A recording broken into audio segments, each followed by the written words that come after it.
Hello everybody, I am getting ready to go do some harvest. It is Monday and I'm doing this intro now, but it's because the rest of the videos were from all kinds of random times throughout the week. Hello kitty.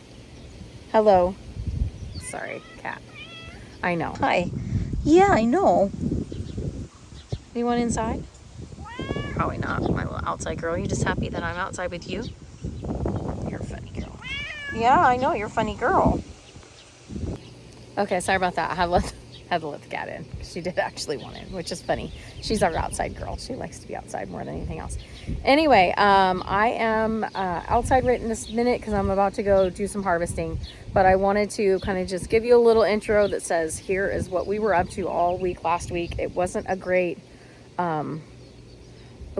content week for us, but we got a ton done. And there was a lot of things. We actually I'll have a whole video about a new purchase we made, which is very exciting for us, that we will be using very soon because we really needed it and we're really excited about that.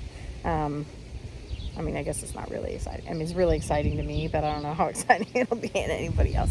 But I'm thrilled about it. So we will get to that announcement, but it is Monday right now and it is gorgeous. Like you can see the sky.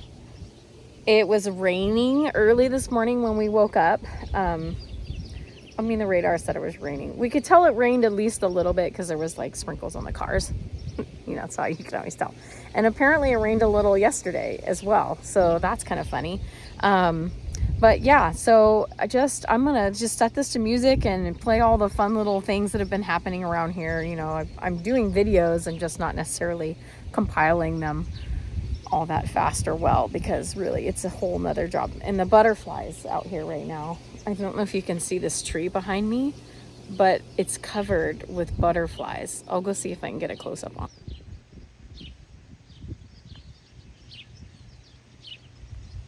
They are really loving it out here. There's another one up there. This one over here, they're all over the place. Do you see these? They're going crazy. There's a bunch more out there. I see that I left a vase sitting out there after I used the vase water to water the pumpkin seeds that came up randomly in our little bed out there. So that's funny. Anyway, yeah, it's gorgeous today. So I'm out here right now just getting some stuff done. And look at these cute little birds on the top of this thing. Oh, I think they flew away. Never mind. Cancel little birds. But they love this wild arbor that I've built here. There they are. Okay, they're back. They love to hang out up there. All the birds come and hang out on my wild arbor. All right, so anyway, the butterfly, they're crazy. We love them. They love this little area, like between, because there's two pomegranates here and here, and then back behind that is the butterfly bush. So it's just a butterfly haven right now. A lot of these pipevine swallowtails, and every once in a while a little monarch comes flitting through. Some red admirals I've seen out here. I'm not really sure what else. So that you'll have some butterfly montages in the mix of all of this. But basically it's just a little bit of our farm fun from this last week, and that'll get us caught up, and then I'll get some stuff out. I'll have another one will be coming Monday. So watch us grow.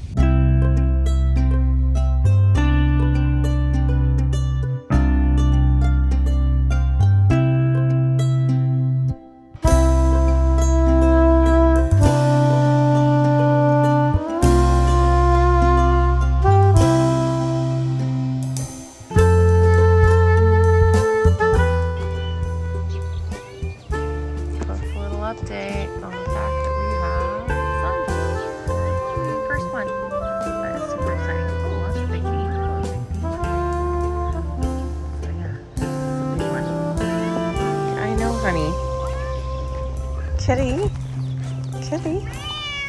I know. Yeah. Good morning.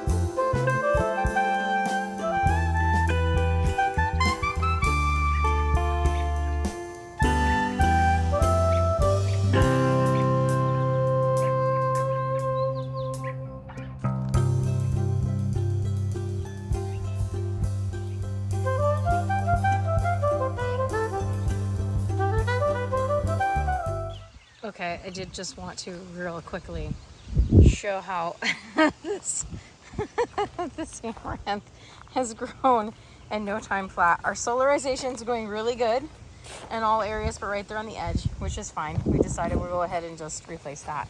But look at the the amount of growth in the cut flower garden in just that little bit of time. It's pretty amazing. And then these guys, I call them people. Look, yeah, that's the walkway. So all of those are gonna go. They'll go into bouquets. And then some of these cuties that are in the row, I'll leave them intermittently. They'll get huge, but I'll keep. Oh gosh, this is the very first full zinnia blossom. It's a polar bear. Oh, I'm so excited. That is exciting. I don't see any others, but I'll look around. But lots is happening. Oh, I did want to show you. I'm gonna kind of sneak through the rows here. So I did not plant these snapdragons. These ones are like molten lava. They just came up from seed. Oh, there's a little buggy there. Get off there. Anyway, that's pretty exciting. I don't even know what to say about that.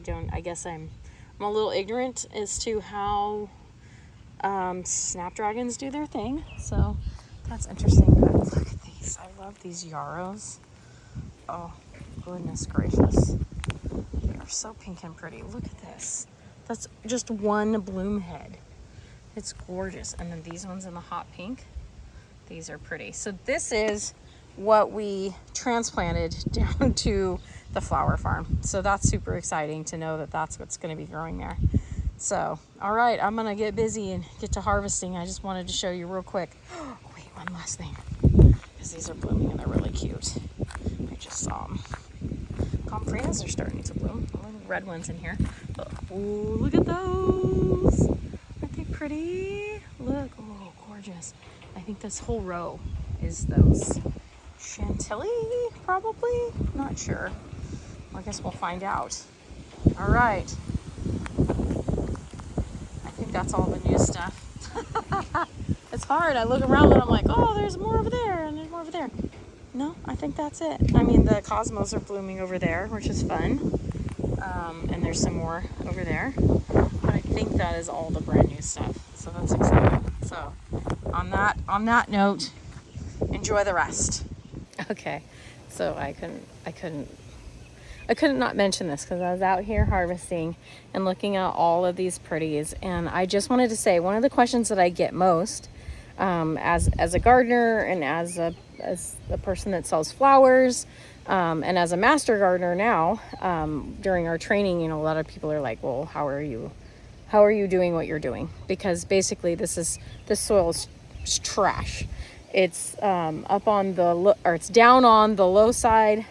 I guess not low, I don't know. It's on the south side of our property. It is not at all the same soil that's down where we're at the U-Pick. It has taken an immense amount of work. And so it's something I, would love to talk to everyone about. The condensed version is that I add, not detract. So whereas a lot of people, will come in, their first thing is, well, I got to till it because it's hard and I can't get through it. I don't do that. I do not till ever. There's no tilling that occurs here anymore. That I tilled early when I first got here before I knew better, and then I realized you till it and then it immediately goes back to what it was because that's what clay do. And this is very clay-y soil. The drainage has never been very good, but this was never used. I mean, it was never gardened, so it had a very tight, compact kind of being and existence to it. So ultimately what I ended up deciding to do was to just add to the soil, stop the tilling, layer on top the things that I want to exist there. So in our Master Gardener training, one of the things that we've learned on several different levels is that with almost any soil type, the answer is organic matter. So do you have too much sand? Add some organic matter. That'll slow down that percolation. If you have clayey soils, add some organic matter. That'll slow it'll keep it to where it creates drainage. Let's put it that way. So it doesn't slow anything. It creates drainage because it allows air pockets to be in there, and you've got that organic matter doing what it's supposed to do. And over time, it just gets better and better and better. Now, that's not to say that you, say, for instance, slap in a garden bed, put a bunch of soil in there out of bags, which, soil, it's not soil, that's organic matter. That's not real soil, just so we're clear. Anyway, you slap your organic matter soils in, and, the next year or even the year after, you go, well, my stuff's just not growing great anymore. This is a typical problem. And the reason is because you're talking about organic matter. This is a living thing. If you bought yogurt and stuck it in your fridge, it's gonna do something different over time because there's living organisms that make it up. So with the soil, whether it's garden beds or anything else, it is absolutely possible to create something that you can grow in. But what you have to do is think long game. So you have to add the amendments. You have to, look at what comes out of the soil. Everyone's going to tell you do a soil test. I'm sure that's very important. I've never done one. And I think it's because I'm a live tester. So I'll put stuff in the ground, and if I see you can see the deficiencies a lot of the times. If not immediately, then later on, and then you can, work towards correcting that. That is not how I recommend doing it. Get your testing, do your testing. I just suck at that. I have actually bought the test to go do some of the tests, and I still haven't done it. Someday I will do it. So don't take that advice from me. Don't do what I do. Do as I say, not as I do. But anyway, so that's just, a quick little, I wanted to tell everyone, because the reality is what we've been growing on was not opportune. It was not the best soil. It was not right. I had to amend. Out here was a big transformation because at the time, I didn't really know. I wouldn't use cardboard as a mulch in a garden where I'm going to eat things anymore, especially, but there are some forever chemicals known to be in cardboard. So just be careful doing that. They do make a garden paper. It's almost like a butcher papery roll, which I think I'm going to use when I do my next installation. But for out here, I did use the big Costco sheets, that are in between the products at Costco. We just went, and every time we went to Costco, we would get more of those sheets, and I had a huge back stock of them, and I laid them all out here. I laid them over everything. So this entire thing, there's a butterfly there on the little, it's hard to do this backward. Oh, more butterflies, lots of butterflies. Anyway, I laid it all out here. I covered it completely. And then I did use the landscape fabric, which it's not my favorite. I don't want to use it. I don't like it, but it has worked really well out here. So I laid that down in all the areas where you see all the amaranth. They grow there and they don't care. They just don't. And it's fine because I already plucked a bunch out of here for today. So the point being that I used thick mulch out here, and you can do thick mulch with all kinds of things. I just happened to choose that for this because I knew it would be a long-term solution, and I was going to be out here for multiple years doing that. But if you I tend to change things a lot. So if you tend to change things, use bark, use whatever else that you can. I think ultimately it comes down to Google it, do your research, find out okay, what do I want? Is it something I need to be walking on? Is it something, everybody's going to have their different things for sure. But there's all kinds of ideas that you can use in this scenario. This is what I used for this, and it worked really, really great. So that's part of what we're going to be doing down at the U-Pick, is doing what we call deep mulch with wood chips in the rows where the flowers are. We were just kind of waiting for them to get big enough to be able to put a mulch on there that made sense. So that will begin this week. So that's a really cool thing. But if you're if you feel like you've been frustrated by how your garden has been behaving, or the yields that you're getting, whether it be flowers or vegetables or whatever, it's, if you haven't already taken a look at the concept of regenerative agriculture, sustainable agricultural practices, organic is kind of different. There's a whole set of misnomers about that, but regenerative in particular is along that line where you're really you're trying to add things in a positive way that are for a long plan. It's the long job here. You need to think way out into the future. For us here, we do a ton of work every spring because we refuse to spray weed spray, and I don't use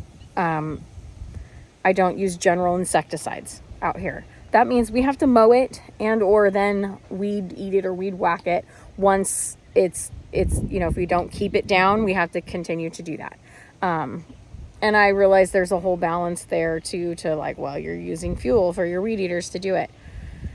I get that too. I try to do the best I can with that, because ultimately I don't want those chemicals in my ground anymore, because I know that they were already here before. This is a concept through the 80s and 90s where it was like nobody was really listening to the fact that it's not great to put that into your dirt for the long run. But now that we understand the value of things like our, like real dirt, humus, like the stuff that takes thousands of years, if not tens of thousands of years to regenerate, we've been just scraping it and throwing it around and acting like it's a renewable resource, and it's really not.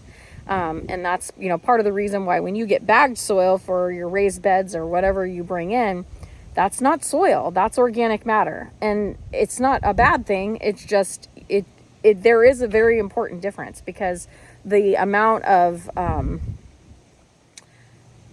the good stuff in real soil is very different than what you'll have in just something that's organic matter, because that organic matter is meant to break down over time, to feed a system. There's beneficial bacteria in there. There's all kinds of stuff in there. When you're getting these soils in the bags from other places, they're almost having to sterilize them, if not having to sterilize them. So they're coming to you without all that good stuff. So that's why you're hearing discussion about things like mycorrhizae, and beneficial bacterias, beneficial nematodes, all the things that have probably, if you're a gardener, popped up into your mind. And now you're going to hear those things and be like, oh, Erin was talking about that. That's what she's talking about. If you haven't already, and maybe you're really into it, and that's awesome. I love that, because ultimately, the more people that can know about what we really need to be trying to do going into the future for our dirt and for ourselves and for the planet, the better, because there's the knowledge is out there, but sometimes it can be tricky getting the good stuff. So I just wanted to share one of the things when we do our Master Gardener training, and just a little quick disclosure there. I'm not by any means saying, I'm not giving myself an endorsement. I'm just letting you know I belong to that group. Part of what we do is help to educate the public. I've already been doing that with my various platforms, so that's just an extension into the county that I'm going to be helping in, which is Butte County. But they have a vast amount of online resources, like huge amount. So anytime you have a question, I had my husband just go on it yesterday, because we were battling the gopher versus mole battle in the U-Pick. So we needed to know exactly what it was that was out there doing the damage that it was doing, so that we could find a way to go against it. Because I don't really want to be killing moles, because they're not eating my plants. They just dig, and then that can kill the plants. So we got a little thing that will send them scurrying, hopefully away. But anyway, UCANR is the kind of the dome that we recommend. If you've got a question, go, Google UCANR and then whatever your question is. And they give some great information on almost everything. In fact, I probably should do a whole thing that's listing the different sites and resources they have, because they have their integrated pest management. They have it's huge. I can't stand here and probably talk about that, but I'll put that on the list of things to do to get you all that information. And if you are curious and I haven't posted it yet, shoot me, drop it down in the comments or shoot me a message and remind me, because I do feel very I feel like there are an untapped resource. It could be a lot more people being, driven in that direction, because it's all research-based information on what's now's best practices. And that's ultimately all we get, because science is changing. That's what science is. Science is, well, this is the best information we have at this point right now. And then, new information. Okay, so let's recalculate on that new information. It's literally ever growing and changing. And they have the most recent stuff. So go check out anything you see. A&R is pretty awesome. If you're in a different state or a different country, I don't know about that. But shoot me a comment and see if I can find out for you, because I don't mind doing that at all. Okay, so there is my little soapbox with this bit. I just wanted to encourage everyone and say, it can be done, because this is trash soil. I swear, it grows grass. Great. So, it's like, there's nutrients, there's nutrients there, but because there's not the, it doesn't drain, then that's messing things up. So I just created a system where I upped the organic matter, which increased the drainage, and now I'm growing, all of this. And that goes for everything around here. I'll do a garden tour at some point, when I get time, because that kind of takes two people. I would need somebody to follow me around and where I'm talking about my stuff. But anyway, it can be done. So don't get discouraged. If you've got questions, please reach out. I'm always down to answer questions. In fact, I do it all the time. I just got another one the other day. So that's what I do. I like it. So let's do this.